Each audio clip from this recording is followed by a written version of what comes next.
아멘.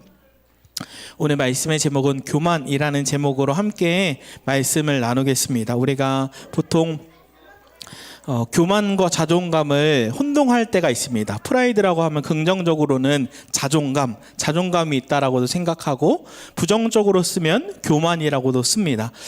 제가 저번 주일날 저희 가정이 목사님들, 사모님들하고 가정과 교제하는 시간을 가졌습니다. 이때 이 목사님 사모님 누구냐면, 저희 아내가 사모들의 속마음 책을 쓴 저자들, 사모님들과 같이 만나는데, 여기 있는 목사님이 굉장히 극I형이어서 만나기 힘든, 평생 만날 수 없다, 이 정도로 만나기 힘든 목사님인데, 사모님의 소원권으로 말미암아 함께 만나는 시간이 됐는데, 생각보다 저도 I입니다. 그래서 차로 가면서 기도가 나오는 거예요. 하나님, 저도 처음 만났는데 뭐 얘기하죠? 어떡하죠? 라고 정말 가면서 기도했어요. 하나님, 제가 어떡하죠? 나도 처음 보는 사람은 교제하기 쉽지가 않은데, 제가 청년 때는 굉장히 활발하고 새로운 만남도 어렵지 않았는데 길을 다 쓴 것 같아요, 그때. 그래서 가면서 기도하고 만났는데, 목사님과 제가 옆에서 앉아서 계속 목사님과 대화하는데 접점을 만들어야 하니까 이야기하다가 설교 이야기를 하니까 공감대가 있지 않습니까? 목회자들이 설교 얘기를 하니까 공감대가 되면서 제가 어떤 얘기를 했냐면, 제가 부교육자 시절에는 꿈을 꾸는데 어떤 꿈을 꾸냐면 찬양 악보가 없어지는 꿈을 꿉니다. 그러니까 부담감이죠. 스트레스. 이게 만약에 찬양 악보가 없어서 꿈 내내 찬양 악보를 계속 찾고 다녀요. 그다음 예배가 망하는 꿈을 굉장히 많이 꿨습니다. 그 부교육자 때 이제 스트레스죠. 근데 제가 개척을 하고 나서는 한 번도 그런 꿈을 꾼 적이 없는데, 설교문이 없어지는 꿈을 꿉니다.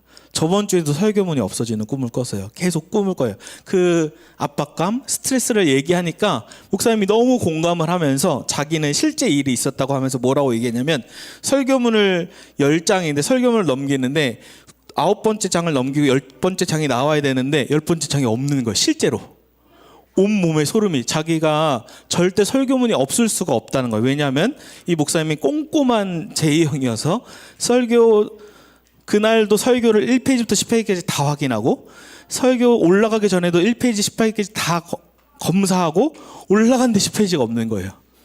근데 이 목사님 들어보니까 9페이지랑 10페이지랑 같이 넘긴 거예요. 그래서 없었던 겁니다. 그러면서 이 목사님이 공감하면서 식사하다 막 자리에 일어나면서 벌떡 공감하면서 막 얘기를 하는 거예요. 목사님과 친해졌어요. 제가 이 얘기를 왜 하냐면, 쓸데없는 얘기를 장황하게 했는데, 설교를 열심히 하고 잘하려고 하는 건 교만이 아니라 자존감입니다.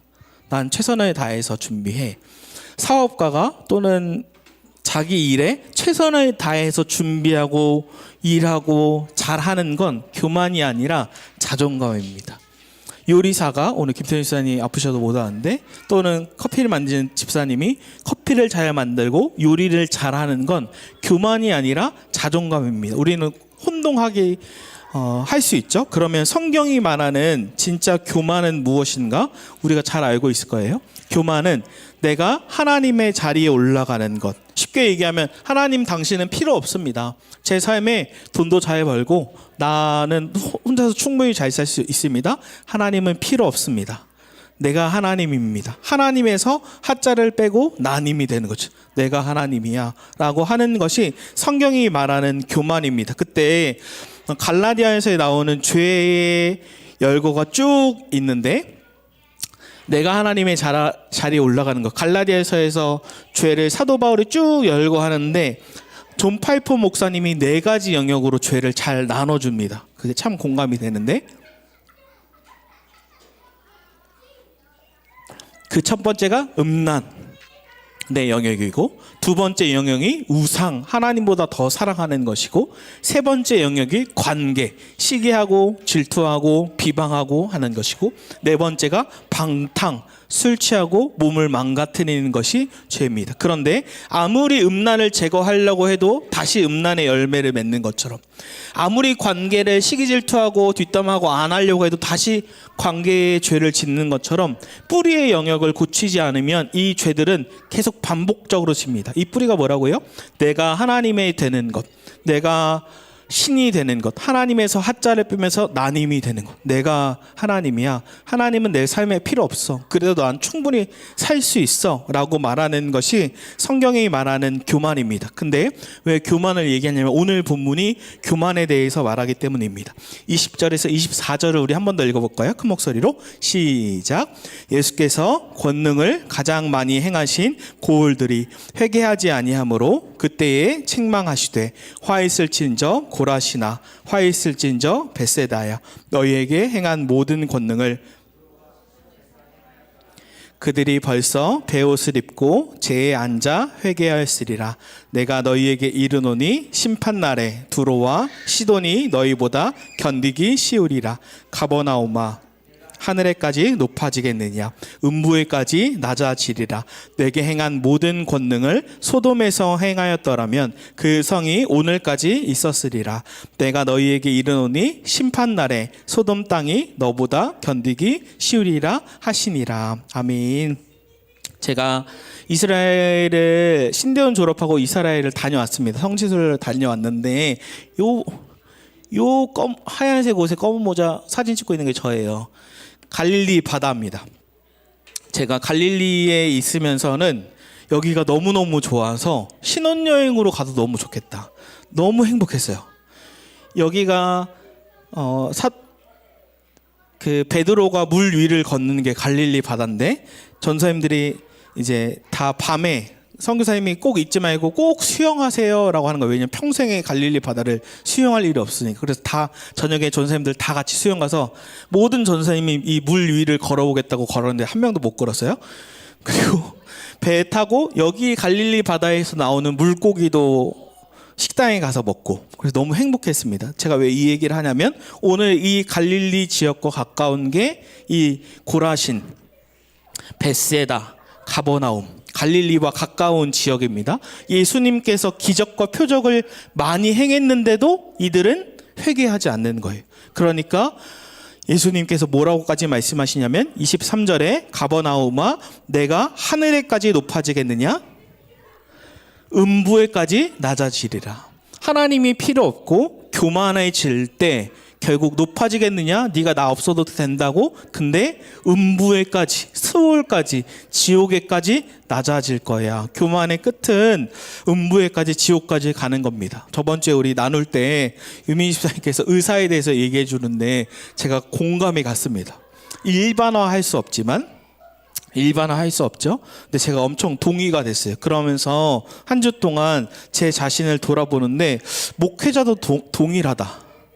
그러니까 목회가 성공하고 개척이 부흥하고 사람이 몰려들면 나 자신도 내가 하나님이야. 내가 신이야. 내가 하나님이 필요 없어. 말로 그렇게 목회자가 하지 않지만 속으로는 내가 이만큼 잘하니까 사람이 몰려드는구나. 사업가도 똑같을 수 있죠. 돈을 쓸어 모으면 하나님은 필요 없어. 내가 신이야. 내가 이만큼 능력이 있어. 그러니까 나는 나로 충분해. 마치 저는 동물이 생각이 나는데 교만의 열매로 우월감은 내가 이 바다의 왕이야. 상어야. 그래서 내가 최고의 포식자야. 이 바닷속에는 어떤 왕도 없어. 내가 최고야 라고 생각하는 것이 교만이구나 라는 생각이 들었는데 이 우월감 뿐만 아니라 제 안에 열등감, 만약에 더 목회를 잘하고 제 자신은 교회가 만약에 안 되면 위축되고 나에게 능력이 없는 건가? 라고 하면서 마치 저는 두 번째 바닷속 동물이 보고가 생각이 났는데 이렇게 아주 조그만데 부풀어 오르면서 그 안에는 텅 비고 공허하고 외로운데 나는 굉장히 큰 사람이야. 나는 성공할 사람이야. 난 목회적으로도 성공할 사람이야 라고 한다면 이 둘 다 교만의 열매일 수 있다라는 생각이 들었습니다. 근데 이 상어도 이 보고도 마치 하나님이 범고래떼라면 범고래떼가 나타나서 상어도 아무것도 할 수 없고 보고도 아무것도 할 수 없는 것이죠. 교만의 열매로 우월감과 열등감도. 그러면 제가 계속 질문한 건 어떻게 해야 회개할 수 있는가? 어떻게 해야 교만이 아니라 성경이 말하는 진정한 겸손으로 갈 수 있는가? 오늘 본문 마태복음 11장 25절, 27절을 한번 읽어볼까요? 큰 목소리 읽습니다. 시작. 그때에 예수께서 대답하여 이르시되 천지의 주제이신 아버지여, 이것을 지혜롭고 슬기 있는 자들에게는 숨기시고 어린 아이들에게는 나타내심을 감사하나이다. 옳소이다. 이렇게 된 것이 아버지의 뜻이니이다. 내 아버지께서 모든 것을 내게 주셨으니 아버지 외에는 아들을 아는 자가 없고 아들과 또 아들의 소원대로 계시를 받는 자 외에는 아버지를 아는 자가 없느니라. 아멘. 여기서 예수님께서 기도하는 내용에 지혜롭고 슬기 있는 자들에게는 어떻게 하셨대요? 숨기셨대요. 어린아이들에게는 어떻게 하셨대요? 나타내셨대요. 그래서 성경이 말하는 진짜 겸손과 가짜 겸손이 있는데 어떻게 겸손해질 수 있는가? 가짜 겸손은 예수님이 말하신 지혜롭고 슬기 있는 사람들은 원어는 학식이 있는 사람들입니다. 똑똑한 사람들. 나는 내 머리로 충분해. 이성적인 사람들. 그러나 이들은 하나님의 진도도 다 압니다. 하나님의 심판이 있어. 하나님의 천국이 있어. 나는 하나님께 택한 백성이야 라고 생각하지만 가장 중요한 건 가짜 겸손은 자기 자신이 추악한 죄인이라는 것을 깨닫지 못합니다. 이게 중요합니다. 죄라는 것도 알고 하나님의 심판이 있는 것도 알고 성경도 알지만 정작 자기 자신이 가장 추악한 죄인이라는 걸 발견하지 못합니다. 그래서 이렇게 얘기합니다. 난 특별한 죄는 짓지 않았어. 난 그렇게까지 죄인은 아니야. 왜 그렇습니까? 자기 자신의 추악한 죄를 깨닫지 못했기 때문이에요. 그러면 진짜 겸손은 무엇입니까? 예수님이 말씀하신 진짜 겸손은 어린아이와 같이 제자들이 나중에 죄들을 깨닫는 것 같이 중요한 건 자기 자신이 추악한 죄인이라는 걸 깨닫습니다. 내 자신의 바닥까지 추악한 죄인이라는 것을 깨달아서 이 사람들은 자기의 죄를 숨기게 급급하지 않고 자기의 죄를 오픈합니다. 근데 이 사람들은 자기의 죄를 감춥니다. 우리는 어디 있는가 한번 살펴보면 좋겠습니다. 그러니까 사도 바울이 자기 자신의 추악한 죄를 깨달은 사람이죠. 난 죄인 중에 괴수다. 그 원어가 최상급인데 온 땅에서 자기 자신이 가장 추악한 죄인이라고 하면서 그러면서 죄를 오픈하는 거지. 그래서 조나단 에드워즈는 신앙 감정론에서 이렇게 한 줄로 얘기합니다. 한번 읽어볼까요? 시작. 겸손한 그리스도인은 다른 사람의 교만보다 자기의 교만을 더 쉽게 발견하고 책망한다. 제가 이 글을 보면서 너무너무 찔렸는데 남의 교만을 보는 게 아니라 자기 자신의 교만을 보는 것이 진짜 겸손이다. 최근에 이제 아내가 회사에서도 관계 어려운 것 때문에 제가 요 정도 겉으로만 얘기하지 뭐 깊은 것까지 다 얘기하지 않습니다. 그래도 걱정 안 하셔도 됩니다. 관계 때문에 굉장히 고통스러웠는데 제가 뭐가 생각이 나냐면 제가 부교역자 때 엄청 힘들 때가 있었는데 관계의 힘듦이었습니다. 그 부교역자 목사님이 겉에서는 성도님하고 담임 목사님한테는 가면을 써서 너무 나이스한 목사님이고 부교역자실에만 딱 들어오면 가면을 벗어서 저희를 괴롭히는, 그래서 제가 나중에는 가스라이팅 당해서 내가 이상한 목회자인가? 내가 성품이 안 좋은가? 했는데 제 지인 목사님이 같이 계셨는데 20년 사역을 그 목사님은 되게 오랫동안 총괄하고 다음 분리개척할 수 있는, 근데 그렇지 않고 그냥 또 나온 그런 목사님인데 20년 목회한 목사님인데도 자기는 처음 만나봤다라고 하면서 혀를 두르며 고통스러워 하는데 이 말이 저한테 너무 찔리는 겁니다. 저는 우리도 관계가 어려우면 어떻습니까? 내 교만은 하나도 안 보여요. 나는 정상적인 사람이야. 그 사람의 교만은 너무 잘 보입니다. 근데 반대로 얘기합니다. 성경은 진짜 겸손은 그 사람의 교만을 보는 것이 아니라 내 자신의 추악한 교만을 봄으로 고통스럽고 괴로움으로 성화되는 것. 물론 저는 이 일이 어떤 관계가 어렵을 때 그 사람으로 말미암아 이게 쉽습니다라고 절대 얘기하지 않습니다. 전 지옥 같았어요. 너무 고통스럽습니다. 그 일이 절대 쉽지 않습니다. 근데 제가 뭔 생각을 했냐면 어저께 토요일날 유민이가 한자 시험을 봤는데 7급 시험이었어요. 근데 쉬운 단계였어요. 그러니까 얘가 너무 쉽다 하면서 풀었어요.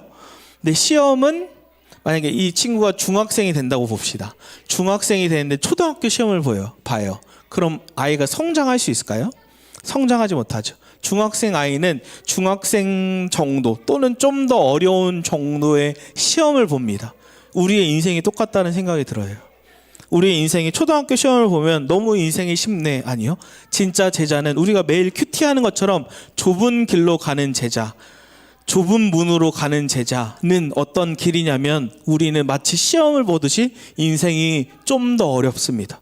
고통스럽기도 하고 괴롭기도 하고 이 시험이 너무 스트레스가 되기도 하는데 이게 제자의 길을 가는 정상적인 삶입니다. 그래서 우리 삶에 넘어지기도 하고 무너지기도 하지만 다시 내 삶의 조명에서 하나님 나의 교만을 보여주십시오. 이 관계가 너무 고통스러운데 이 관계에서도 하나님이 지혜를 주십시오. 라고 기도하는 게 테스트를 보는 정상적인 제자의 삶이다. 고통스럽지만 괴롭지만 함께 기도 제목 나누고 함께 기도하면서 해나가는 것이 진짜 제자의 길, 좁은 길로 가는 제자의 길이 맞습니다. 다시 묻습니다. 더 깊이 어떻게 해야 자기 자신의 추악한 죄를 발견할 수 있는가? 오늘 본문 28절 30절을 읽어보겠습니다. 시작. 수고하고 무거운 짐진 자들아 다 내게로 오라. 내가 너희를 쉬게 하리라.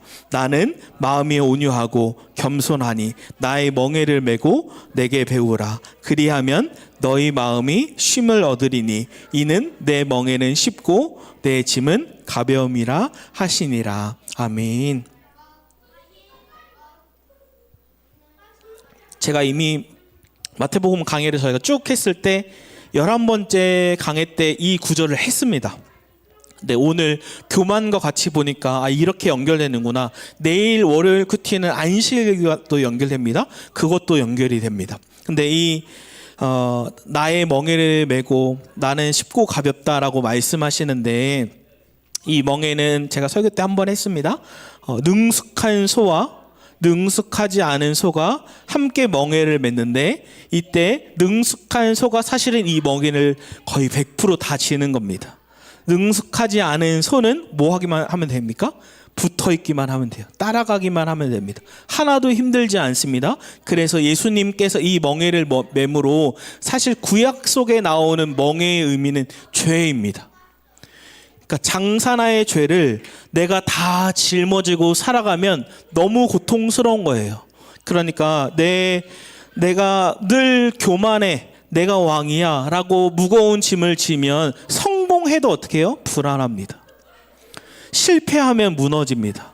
근데 예수님께 내 멍에는 쉽고 가벼워 내 멍에를 매라고 할 때 예수님께 딱 붙는 순간 나의 무거운 죄의 멍에를 예수님께 토스 넘기는 순간 예수님의 멍에는 오히려 가볍고 예수님과 함께 하게 되는 거예요. 그래서 이 멍에의 의미는 두 가지가 있는데 첫 번째는 관계입니다. 예수님의 가벼운 멍에와 연합하는 것. 그래서 나의 죄의 멍에를 대신 지신 이 예수 그리스도를 진짜 만나게 될 때 내가 뭘 깨닫냐면 내가 가장 큰 죄인이구나. 예수님의 아름다운 그 예수 그리스도의 마음을 경험하게 될 때 예수님을 만나게 될 때 내가 이 죄의 멍에를 메고 있던 가장 큰 죄인이구나. 예수 그리스도는 나의 죄를 대신 지신 분이구나 라는 걸 만나게 되면서 예수님과 관계가 맺게 될 때 어떻게 되냐면 우리의 마음이 새롭게 됩니다. 새 마음이 된다라고 얘기합니다.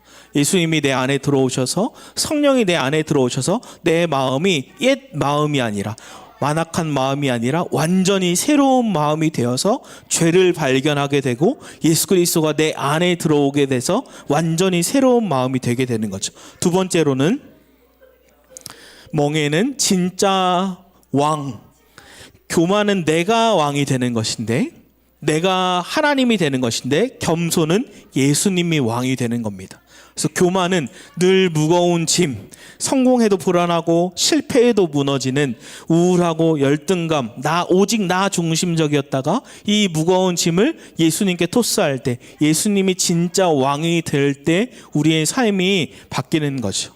그래서 오늘 메시지는 하나입니다. With the King입니다. 왕과의 동행입니다. 진짜 왕, 내 멍에는 쉽고 가볍다. 나는 겸손하다. 겸손하신 예수 그리스도를 바라보게 될 때 우리의 삶이 내 안에 있는 완악한 죄를 보게 되고 나의 왕권을 하나님께 올려드리는 거죠. 제가 미국 중학생 때 아버지랑 남동생이랑 미국에 갔는데 그랜드 캐년을 봤어요. 제가 그때 지금 기억나는데 시험을 열심히 했는데 시험이 망했습니다. 평균이 망했어요. 점수까지 얘기 못하겠어요. 점수가 망했어요. 근데 아버지가 점수를 물어보지 않고 가자 했는데 그 그랜드 캐년을 쭉 보는 순간 제 점수를 망각했습니다. 이런 것처럼 광활한 하나님을 보는 순간 나의 교만을 망각하고 진짜 왕이신 하나님께 올려드리는 것처럼 진짜 겸손하신 왕을 바라보게 될 때 우리의 주인이 바뀌게 되는 거죠. 유기성 목사님이 한 성도님 간증을 했는데 제가 굉장히 와닿았습니다. 이제 우리가 곧 아이들이 금방 커서 사춘기가 될 텐데 사춘기를 겪는 성도님이 예수님을 왕으로 모실 때 간증이었는데 이건 내가 적용해야겠다라는 생각이 들었습니다. 제가 한번 읽어드리겠습니다. 자녀들과의 관계, 살짝 가끔 괘씸하다 생각이 들고 아이들에게 해가 될까 그런 생각도 하였지만 얘기에 생각하며 축복 기도를 해주려고 염려도 버렸더니 평안이 옵니다. 둘째 아이한테 저녁은 김밥 사서 간단히 먹을까 제안했더니 단칼에 거절당하고 순간 짜증이 났었는데 얘기에 이것을 생각하며 마음 다스리고 밥솥에 밥을 얹히고 된장국을 끓이고 있습니다. 순간순간 제 욕심을 내려놓고 주님 마음 생각하기를 원합니다. 사춘기 아들이 엄마 말에 따박따박 말대꾸하며 자기 생각을 쏟아냅니다. 저도 지지 않고 제 생각을 쏟아내다가 결국 훈육이 아닌 감정 싸움으로 끝이 납니다.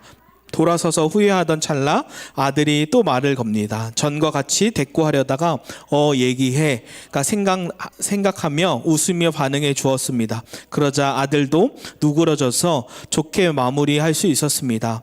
얘기해 정말 3초만 생각하면 내가 죽고 예수로 사는 기적을 체험합니다. 할렐루야. 아이가 사춘기 시절이라 감정 조절이 잘 되지 않아서 소리내어 울 때가 종종 있습니다. 그럴 때마다 어떻게 하지? 저도 할지 몰라 난감할 때가 있습니다. 오늘도 별일 아닌데 자기 감정에 빠져 우는 순간 얘기해가 생각났습니다. 조용히 다가가 안아주며 토닥여 주었습니다. 그러자 금방 안정을 찾고 자기 할 일을 하네요. 예전 같으면 왜 우냐고 하고 다들 다 그쳤을 텐데 오늘 아이의 마음을 만져주게 하셔서 감사합니다. 우리에게도 곧 찾아올 일입니다. 근데 이 성도님이 진짜 예수님을 왕으로 모시는 삶을 일상에서 살아가는 겁니다. 그러면서 아이한테 짜증을 낼 수도 있고 혼낼 수도 있고 화를 낼 수도 있지만 예수님을 왕으로 모시면서 그래 얘기해 라고 하니까 이 아이를 온전히 받아줄 수 있는 거죠. 오늘 말씀의 결론을 내립니다. 우린 어떻게 해야 교만이 아니라 겸손으로 나아갈 수 있는가? 답은 딱 하나입니다. 나는 내려오고 예수님이 내 왕으로 앉으시는 겁니다. 오늘 말씀처럼 수고하고 무거운 짐진 자들아 다 내게로 와라. 교만은 내가 왕이 되고 내가 하나님이 되고 나의 죄의 무거운 짐을 다 지는 건데 이거를 주님께 토스하면서 예수님이 나의 진짜 왕이십니다. 이 왕과 동행하는 한 주가 되기를 주님의 이름으로 축복합니다. 우리 같이 찬양하고 기도하겠습니다.